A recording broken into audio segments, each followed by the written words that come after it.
예, 우리 옆 사람들과 인사하겠습니다. 사랑합니다. 예, 사랑합니다. 예, 별로 안 사랑하는데 억지로 사랑합니다. 예. 오늘 말씀의 제목은 온전하라라는 제목입니다. 온전. 예. 온전하다는 뜻이 뭐죠? 온전하다는 뜻. 예, 완전하다 뭐 이런 뜻인가요? 제가 사전을 한번 찾아보니까 온전하다는 말의 우리 한국말의 뜻은 더 이상 이렇게 변형될 것이 없이 딱 완전한 상태, 뭐 이런 상태가 온전이다라고 합니다.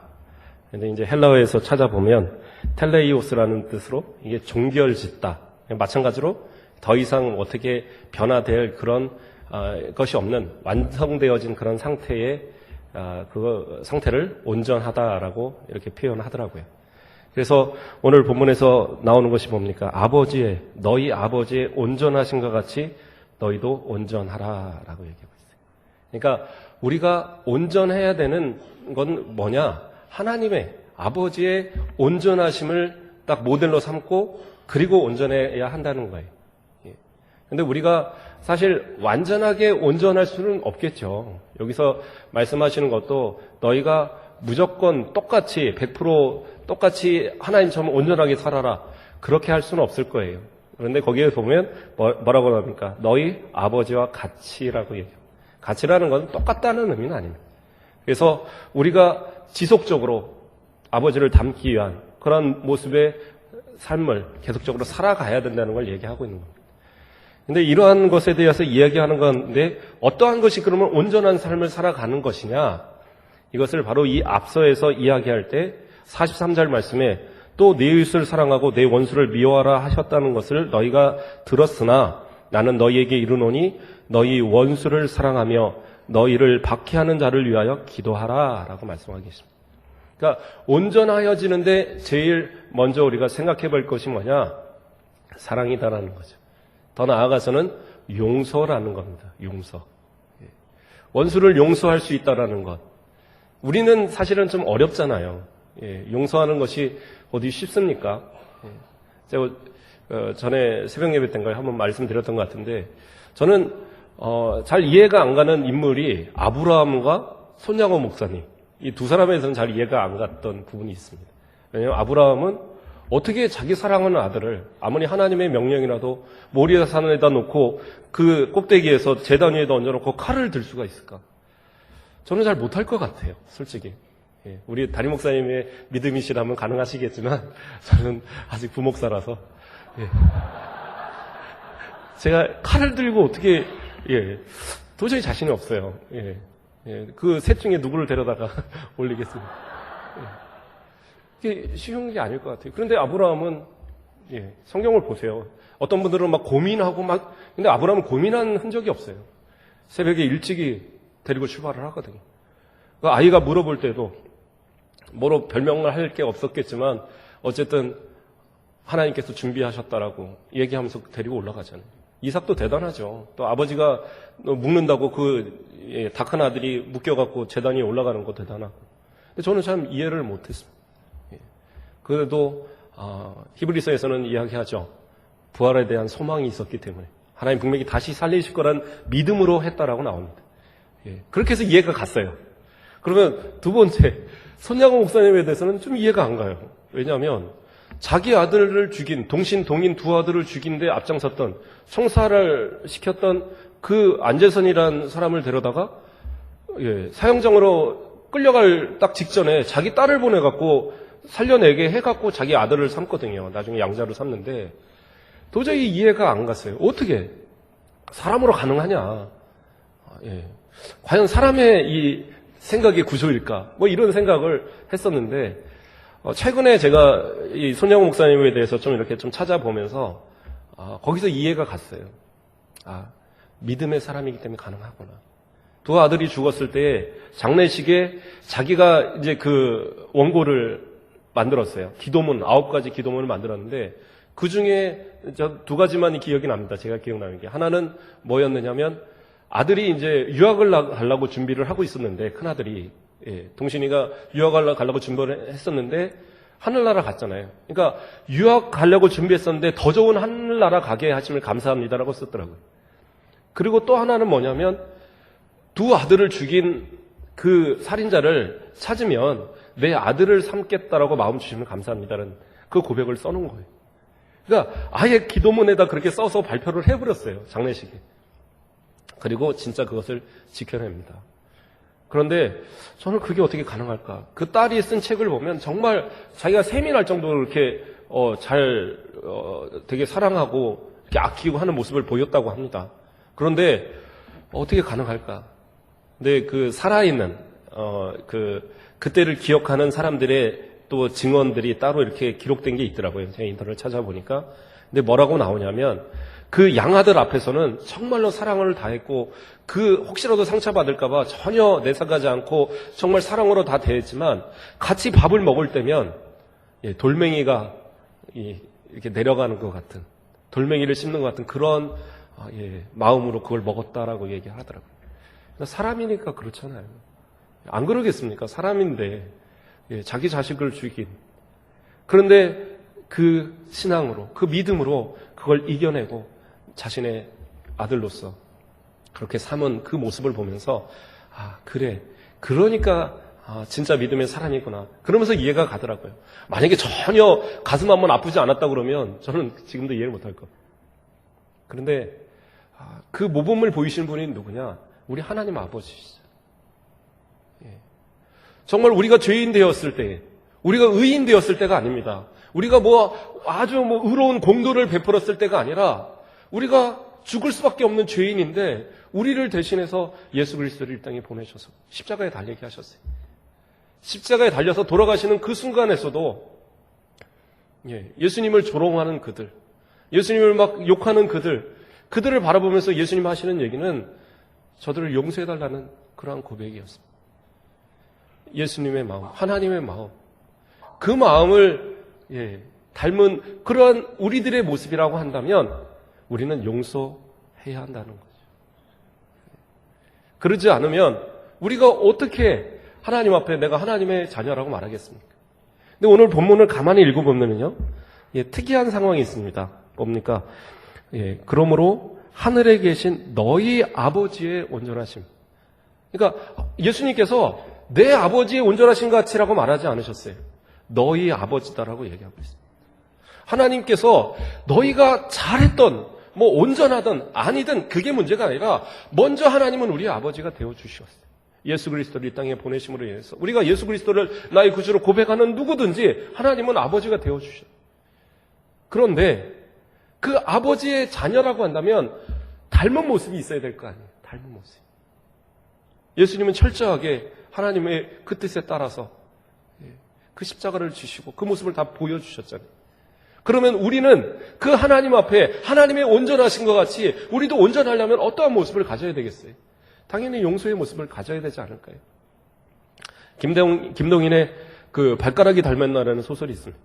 그 소설을 저는 참 인상 깊게 기억을 합니다. 학교 다닐 때 문제 나온다고 열심히 이렇게 읽었던 그런 소설인데 거기에 보면 그 남자가 좀 바람둥이로 여러 가지 상병도 막 걸리고 그러다 보니까 아기를 가질 수 있는 그런 능력을 잃었어요. 그런데 결혼을 합니다. 결혼을 했는데 아내가 아이를 가졌어요. 그런데 이제 이게 참 그렇잖아요. 이게 진짜 내 자식인지 아닌지 이제 걱정도 되고 내 자식인지 이제 친자 확인을 해보려고 해도 진짜 아니면은 어떡합니까? 그래서 친구 의사한테 부탁을 합니다. 부탁을 하면서 내 자식인지 좀 알 수 있도록 검사를 해달라. 그런데 시간이 얼마 지나서요. 할 필요가 없다라고 연락이 옵니다. 그럴 필요가 없다고. 그래서 왜 그러냐? 발가락이 닮았다. 그 세 번째 발가락이 좀 자기가 긴데 이 애기도 똑같이 길더라는 거예요. 다 안 닮았는데 전체 아무리 뒤져봐도 안 닮았는데 그래서 병원에 가서 검사까지 해보려고 그랬는데 뭐가 닮았냐? 발가락이 닮았다. 그래서 이 아이는 내 아이다. 검사할 필요도 없다. 그러니까 의사가 그래, 네 얼굴도 닮았다. 걱정하지 마라. 그러고 보냈다는 그런 내용이 나옵니다. 하나님도 우리에게 그런 모습을 찾고 계시지 않겠습니까? 하나님을 닮은 모습. 내 자녀인데 내 자녀를 닮은 그 무엇인가를 찾고 계실 거예요. 발가락이라도 닮았다면 얼마나 좋겠습니까? 그런데 우리는 그러지 못한 모습으로 살아가지는 않는지.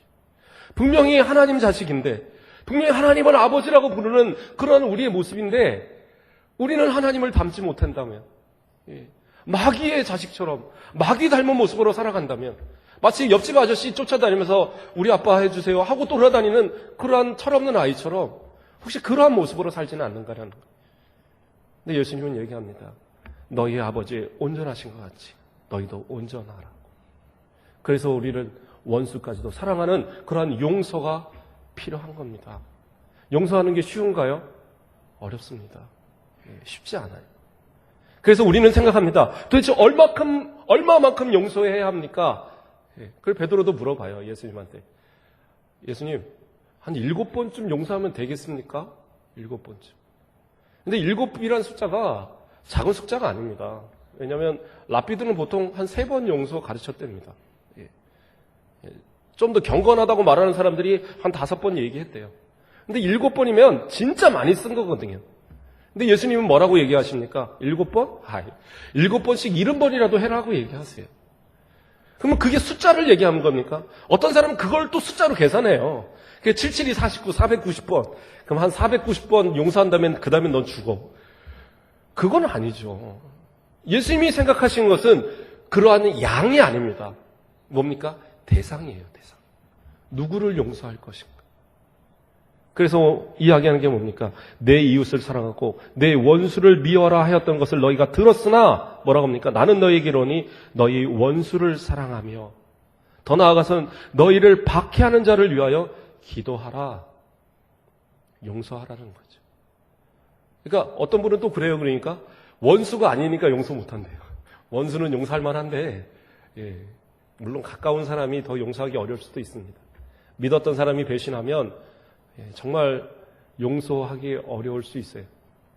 그러나 하나님이 우리 용서하셨는데 우리가 용서받을 만한 자격이 없는데도 우리 용서하셨는데 내가 용서하지 못한다는 건 뭐냐면 하늘에 계신 너희 아버지께서 너희를 용서하신 것이 너희도 용서하라는 그 말을 우리가 어기고 있는 거예요. 그러니까 우리가 용서하지 않으면 너희도 용서받지 못한다고 얘기하시거든요. 그게 뭐 내가 그러면 용서 안 했기 때문에 나는 지옥 간다.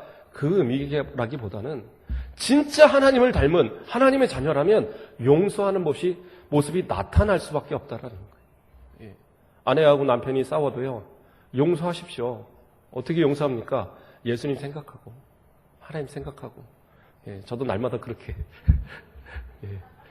그렇다고 맨날 싸우진 않습니다. 싸워도 제가 져요. 왜냐하면 대꾸를 안 합니다. 그냥 가만히 있어버리니까 혼자 저 혼자 막 떠들다가 지쳐버리는데 그래도 사랑스럽습니다. 왜? 예수님이 주신 사랑이고 하나님이 주신 사랑이고 그래서 용서할 만하죠. 용서 못하면 어떻게 같이 살겠습니까?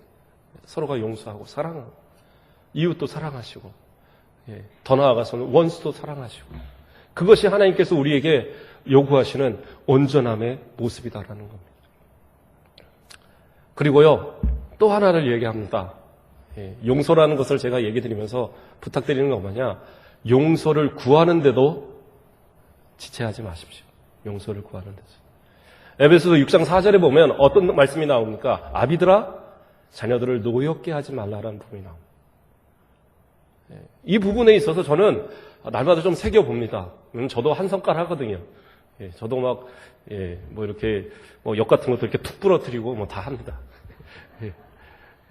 그런데 아이들한테 내 성질로 다 하면 안 되잖아요. 그래서 그 말씀을 새기면서 저희 아이들을 때릴 때는 제 기준이 있습니다. 자주 때리진 않지만 이제 엉덩이나 뭐 이렇게 발바닥. 이제 발바닥은 별로 힘이 없어서 요즘엔 엉덩이 이렇게 하는데 그나마도 요즘에는 안 때리려고 합니다. 저희 아내가 때리지 말라고 하도 구박해서 그래서 그러면 때리진 않겠다. 대신 손 들어라. 막 그러는데 어쨌든 아이들을 훈계하는 데 있어서 내 감정이 들어가고 내 어떤 그 힘이 들어가서 이 아이에게 상처를 주면 그 상처가 평생 가는 거예요. 평생. 아이들이 어렸을 때요. 잘못 이 아버지에 대한 어머니에 대한 인식이 잘못되어지면 그게 그것으로 끝나는 게 아닙니다. 평생 살아가는 동안 그게 나타나는데 더 문제는 뭐냐? 하나님 아버지 생각할 때 뭐냐? 우리 아버지 생각한단 말이에요. 어떤 분한테 제가 물어봤어요. 하도 하나님을 좀 너무 무섭게 섬기는 것 같아요. 막 두려워하면서 떨면서 살아가더라고요. 그래서 제가 물어봤습니다. 도대체 당신이 생각하는 하나님은 어떤 아버지십니까? 그랬더니 무서운 하나님, 심판의 하나님이라고 얘기를 하더라고요. 자기는 분명히 사랑의 하나님을 많이 들었지만 심판의 하나님이라고 자기는 여기진대요. 왜 그러냐? 아버지가 안 계시고 어머니는 항상 엄하게 자기를 가르쳤고 자기가 조금만 하면 맨날 매를 맞았고 그래서 하나님을 믿는데 하나님도 자기에게 그런 매를 들 것 같다는 거예요. 하나님도 자기한테 그렇게 옹졸하게 대할 것 같다는 거예요. 그래서 자기는 그래서 하나님이 무섭다. 그러한 하나님 만나게 하면 안 되잖아요. 그래서 나중에 하나님 나는 싫어 버리고 떠나가면 어떻게 하겠어요? 그러한 자녀를 만든 부모라고 한다면 하나님 앞에 가서 뭐라고 얘기했어요? 제가 전도 많이 했습니다. 봉사도 많이 했습니다. 그럼 네 자식 어떻게 하고 있느냐? 제 자식이요? 예, 뭐 여러 자식 있는데 하나쯤은 뭐 그냥 이해해 주십시오. 이럴 겁니까? 그럴 수 없잖아요. 그 자녀도 하나님의 자녀. 그 자녀도 하나님의 온전하심을 따라 온전하게 커가야 될 그런 모습이잖아요. 저는 아브라함의 모습 가운데 참 안타까운 모습이 있습니다. 그게 뭐냐면 이스마엘이라는 존재입니다. 이스마엘. 믿음에 약간의 그 부족할 때 그때 이스마엘을 갖게 되었습니다. 몸종 하갈을 통하여서. 근데 어떻게 보면 집안의 첫째잖아요. 근데 이삭이 태어났을 때 이삭이 이제 이삭을 위해서 잔치를 베푸는데 이스마엘이 셈이 나니까 가서 이삭을 막 못 살게 굽니다. 그러니까 사라가 어떻게 해요?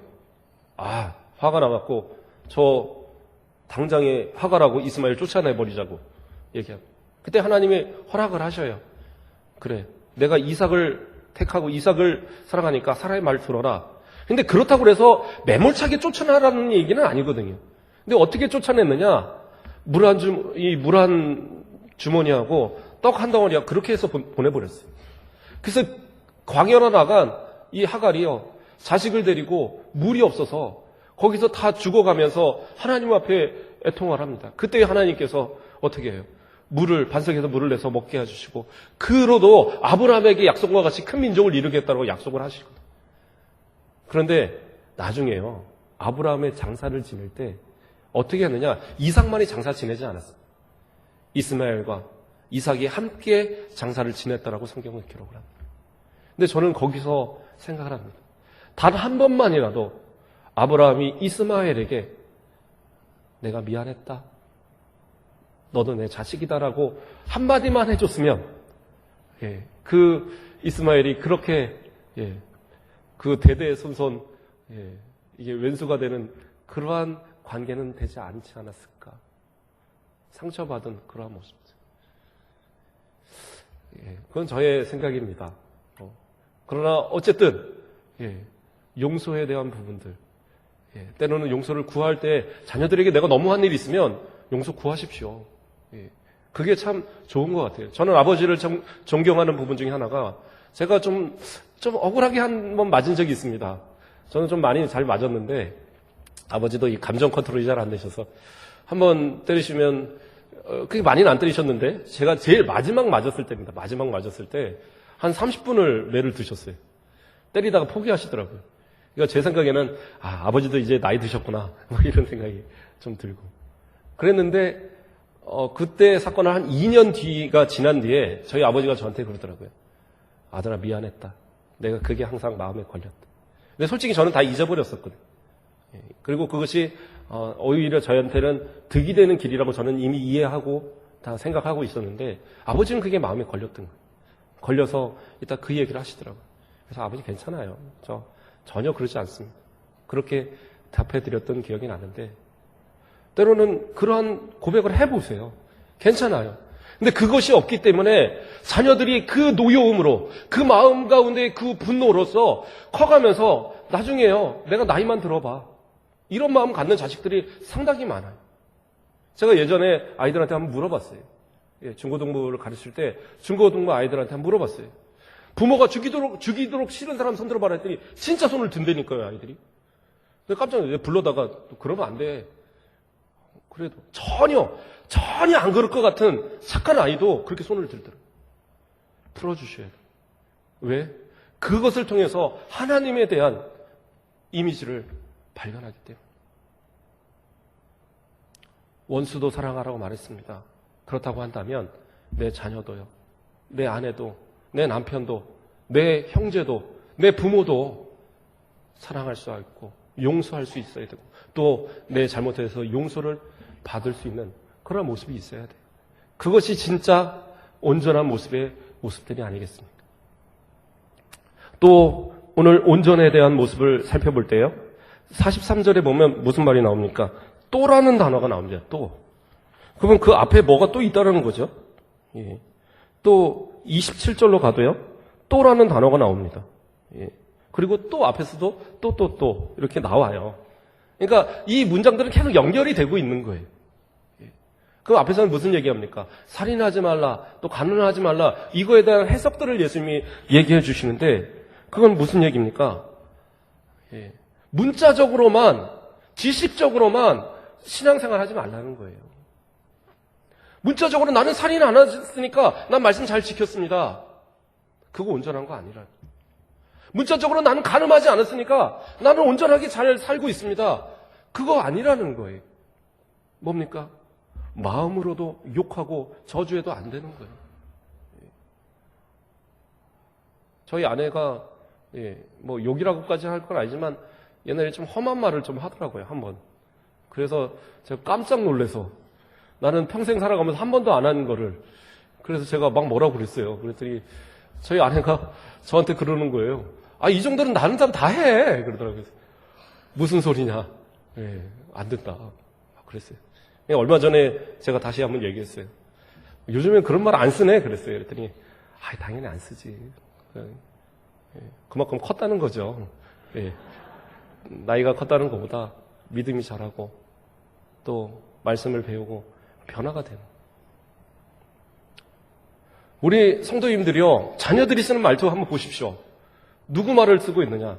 부모의 말을 그대로 쓰고 있습니다. 욕하는 자녀들 보십시오. 부모가 욕하는 분들이. 남에게서 비판적으로 말하는 아이들 있잖아요. 부모가 날마다 부정적으로 말하고 있는 거예요. 온전한 모습. 그건 뭐냐?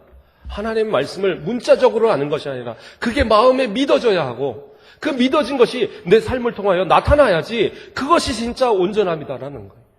아버지의 온전하신 것 같이 온전하기 위해서 날마다 우리의 삶이 그렇게 믿음으로 살아가야 되는 거예요. 우리 담임 목사님이 항상 우리 성도들을 향해서 외치시잖아요. 말씀대로 살아야 한다. 말씀으로 살아야 한다. 그런데요, 심리학자들이나 이런 분들도요, 우리 목회 심리학이나 이런 분들도 하나같이 하는 얘기가 뭐냐? 성도들이 예배에 집중적으로 참여하는 것, 이건 정말로 중요한 거랍니다. 왜냐하면, 그래서 제가 물어봤어요. 진짜 한번 궁금해서. 아니, 그 교수님, 성도들이 자꾸 이렇게 예배에 힘들어 하는데, 예배에 힘들어하는 그런 성도들을 좀 자유롭게 좀 하는 게 낫습니까? 아니면 더 열심히 참석하도록 하는 게 낫습니까? 그랬더니 하는 얘기가요, 마음 가운데 혹시 좀 더 이렇게 괴로워하고 뭐 그런 우울증 증세나 뭐 이런 사람들이 있잖아요.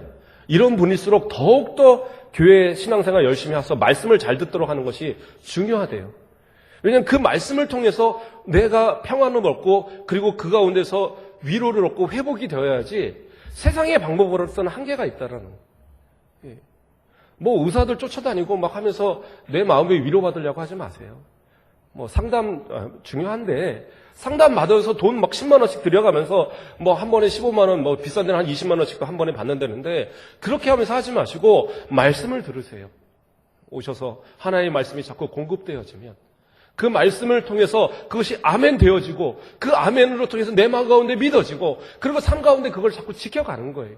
수요 예배 통해서 들은 말씀, 금요일 통해서 들은 말씀, 또 새벽을 통해서 들은 말씀, 그것이 자꾸 믿어지고 그 말씀이 자꾸 실천이 되어지면 더 듣고 싶고 더 받고 싶고 그렇게 되어져 가는 거예요. 그런데 왜 말씀이 잘 안 들어오고 왜 자꾸 예배에 참석하는 게 힘들어집니까? 내가 하나님 앞에 온전하여지는, 아버지를 닮아가는 그러한 신앙의 모습이 내게 점점 멀어지고 있다는 뜻인 거예요. 세상 가운데 아무리 바쁘고 아무리 많은 것을 얻었다고 해도요, 하나님을 잃어버리면, 말씀을 잃어버리면 다 잃어버려요. 말씀을 들어야지 믿음도 생기고 그 믿음이 있어야지 하나님의 말씀대로 살아가는 거예요. 그렇게 살아가는 사람이 하나님의 자녀들이라는 거예요. 더 나아가서는요, 우리는 어떠한 모습이어야 합니까? 진짜 온전한 모습이 되어야 하려면 우리는 예수 그리스도 앞에 그 가지로서 그 딱 접붙여진 그러한 모습처럼 우리는 살아가야 하는 모습이다라는 겁니다. 우리 성경 말씀 한번 찾아보겠습니다. 요한복음 15장으로 가보겠습니다. 요한복음 15장. 요한복음 15장. 요한복음 15장 5절 말씀을 보면, 찾으신 분 같이 보겠습니다. 시작. 나는 포도나무여 너희는 가지라. 그가 내 안에 내가 그 안에 거하면 사람이 열매를 많이 맺나니 나를 떠나서는 너희가 아무것도 할 수 없음이라. 아멘. 우리가 진짜 온전해질 수 있는 방법은 뭐냐? 예수 그리스도 앞에 딱 붙어 살아가는 겁니다. 그래서 그 주시는 말씀의 그 공급을 내 가운데 날마다 채워가며 살아가야 돼요. 가지가 원줄기를 떠나서 살 수 있습니까? 못 살아갑니다. 떨어지는 순간 그건 죽은 거예요. 물론 전혀 나쁜 나무, 그런데 가지가 실하다. 그럼 어떻게 했어요? 그걸 띄어서 좋은 나무에다 갖다가 접붙이죠. 우리는 어떻게 보면 사단 마귀의 자녀처럼 돌감나무로 다 쓸모없는 그런 존재처럼 살아가던 그런 모습은 아니었는가도 모르겠어요. 그러나 예수 그리스도 앞에 우리의 모습이 접붙여지면서 우리는 이제는 더 이상 사단 마귀에게 유혹받는 그러한 삶의 모습이 아니라 하나님의 자녀로서 하나님을 아버지라, 아버지라 부르는 그러한 특권을 가진 사람으로서 살아가는 우리 모습들이잖아요. 그래서 우리가 열매를 맺고 정말 풍성한 어떤 잎을 나고 꽃이 피고 열매를 맺으려면 어떻게 해야 되느냐? 예수 그리스도를 통한 그 말씀이 우리 가운데 쉼없이 공급되어져야 하는 거예요. 그래서 그 말씀을 통해서 우리는 온전하여져 갈 수 있는 겁니다. 그러기 위해서는 어떻게 해야 돼요? 예배도 참석하셔야 되는 거예요. 말씀을 들으셔야 되고. 어떤 분들은요, 성경보다 모르면 전화해요. 담임 목사님한테 전화하기 좀 민망하니까 부목사들 전화해서 이것 좀 알려달라고 연락을 하더라고요. 괜찮습니다. 그 정도 열정이면 신앙이 참 좋은 거예요. 주일 예배 드리고 수요일 참석하고 금요일날 참석하고 하면서도 말씀에 더 사모함이 있어서 막 하고 인터넷 통해서도 또 재방송 보시고. 근데 어떤 분들은요, 교회 빠져놓고도 그냥 궁금하지도 않은가 봐요. 목사님 설교 뭐 했을까 막 좀 궁금할 것 같은데 전혀 궁금해하지 않더라고요. 좀 궁금해하세요. 그래서 말씀을 사모하고 그 말씀을 자꾸 들으려고 자꾸 몸부림치고 그래서 그 말씀이 내 가운데 딱 자리 잡고 그리고 그것이 지식으로만 남는 것이 아니라 내 온몸에 정말 믿음으로서 다 퍼져 들어가서 그것이 꽃이 피고 열매를 맺어서 풍성한 열매로 하나님 앞에 나아가는 열매로 그들을 알리라 얘기하잖아요. 물론 그것이 열매를 많이 맺어야지만 된다. 그 얘기를 하는 건 아니다. 우리 목사님께서 말씀해 주셨지만 중요한 건 뭐냐? 그 뿌리가 온전한가? 그 줄기가 온전한 그 주 예수 그리스도 앞에 온전히 박히고 있는가 생각해 보라는 거예요. 히브리서에 보면 어떤 말씀 나옵니까? 쓴뿌리. 쓴뿌리는요, 아무리 그것이 좋아도 그것을 위해서 온전한 열매를 맺을 수 없어요. 내가 혹시 사단 마귀가 좋아하는 그 삶을 거기다가 딱 꽂아놓고 성경은 그냥 지식적으로만 넣어놓고 그것을 가지고 말씀 주시는 목사님 말씀 막 판단하면서 재고 오늘 말씀은 은혜가 됐는데 오늘 말씀은 조금 그러네 이런 식의 믿음의 모습들을 나타내서는 안 돼요. 그러면 그 쓴뿌리가 어떻게 되냐? 나만 죽이는 것이 아니라 내 곁에 있는 형제들, 내 곁에 있는 사람들까지 오염시킨다니까요.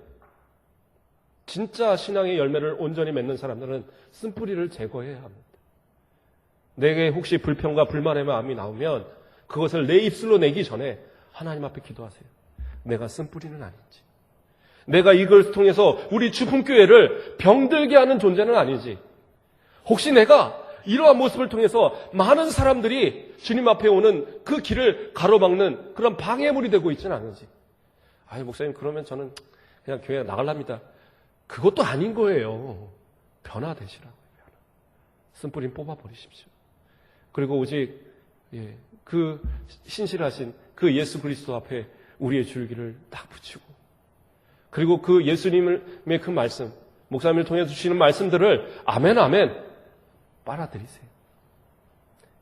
물가에 심은 나무가 시절을 쫓아 과실을 맺는 것처럼 아무리 가뭄의 시기에도 말씀이 제대로 공급되면 그는 살아나는 거예요.